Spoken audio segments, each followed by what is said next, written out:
aquele patrimônio, o patrimônio pessoal dos sócios.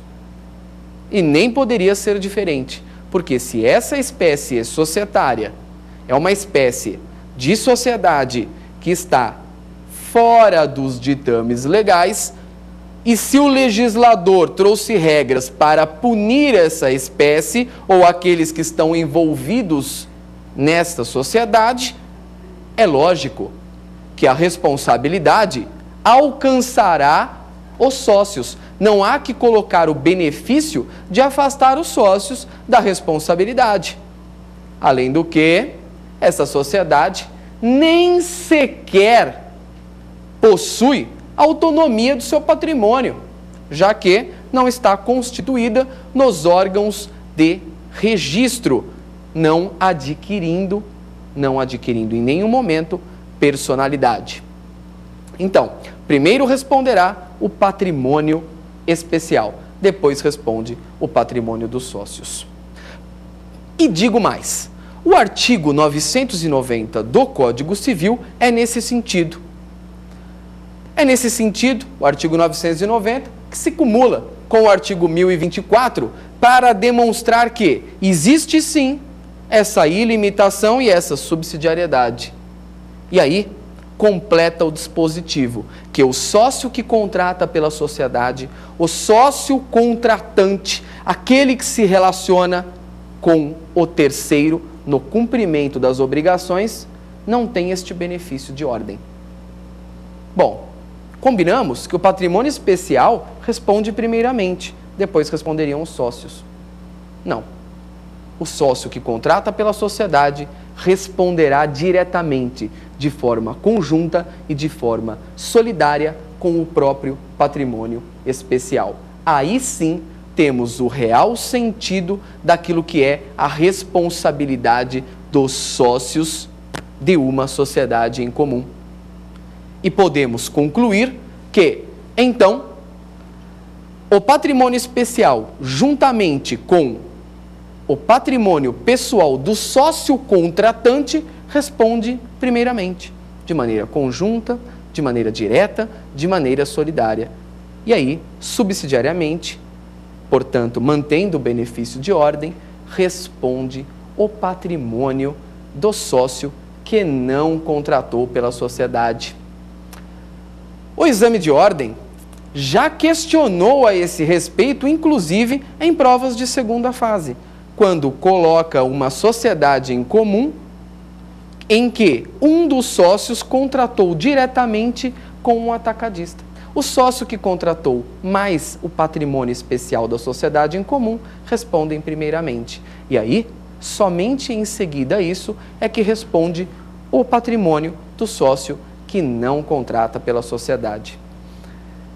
Utilizamos aqui, então, um exame de ordem para trazer um exemplo que possa ser plausível, de boa compreensão. O exame de ordem sendo utilizado para a nossa compreensão.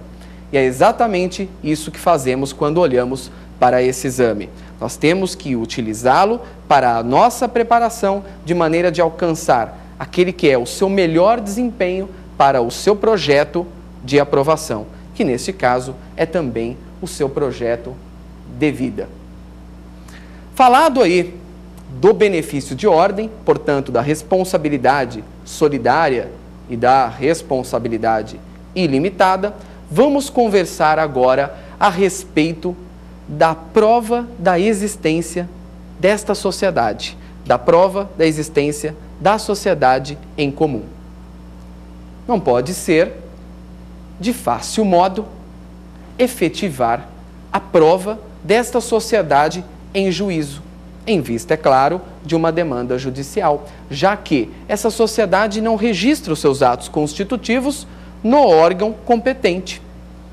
Se não registra os seus atos constitutivos no órgão competente, é natural, é claro que a prova se torna um pouco mais complexa, tendo em vista que os documentos não serão arquivados, ganhando publicidade para que tudo e todos possam analisar quem são seus sócios, qual o seu capital, quais são os bens que guarnecem aquela atividade, qual o seu estabelecimento. Não, tudo isso fica muito complexo, fica muito difícil, porque essa sociedade não existe para os órgãos públicos, portanto, está fora daquilo que a lei determina. Assim, ainda como forma de punição, o Código Civil estabeleceu algumas regras a respeito da prova da existência desse tipo societário. A sociedade em comum se relaciona, é claro, se relaciona com terceiros, se relaciona com os seus próprios sócios. E o Código Civil demonstra a regra que os sócios, quando demandarem contra essas sociedades em comum, somente poderão fazer prova da existência dessa sociedade por escrito. Essa é uma maneira de punir. Ou seja, imagine lá os sócios se relacionando com esta sociedade, os sócios se relacionando com essa espécie societária e tendo de fazer prova por escrito, somente por escrito e de nenhum outro modo mais.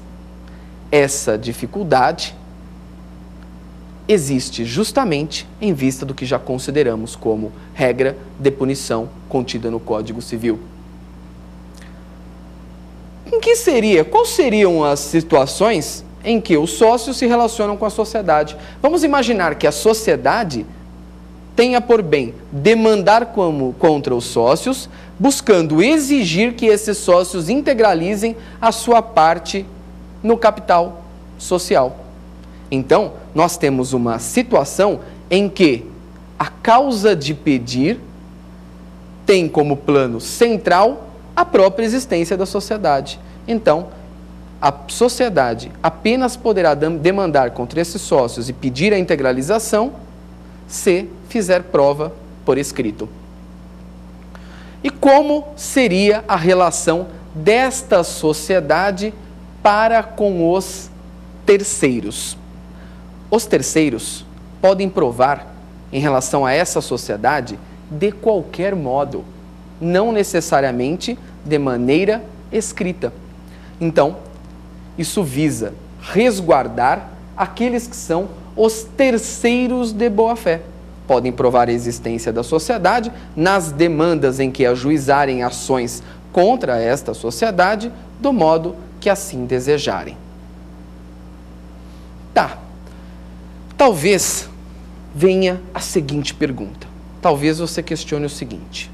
Poxa, deu para compreender bem que quando a prova tem como causa de pedir a existência da sociedade, como naquela situação em que se busca, que a sociedade busca para, em relação aos seus sócios, a integralização do capital, sim, a necessidade de prova por escrito. Tudo bem, deu para compreender isso. Significa que a sociedade, ela não pode demandar, ela não pode ajuizar ações buscando cobrar o preço das mercadorias que vendeu para os seus clientes? Poxa, então a sociedade será mesmo punida. Será punida. E vamos dizer mais, estamos dando aso àquilo que é o enriquecimento ilícito, o enriquecimento sem causa daquele que adquire determinadas mercadorias dessa sociedade e não efetuará o pagamento. Por quê? Sabe que a sociedade é vulnerável, já que não pode provar de qualquer modo, pode provar apenas por escrito. A doutrina do professor João Eunápio Borges é de modo diferente.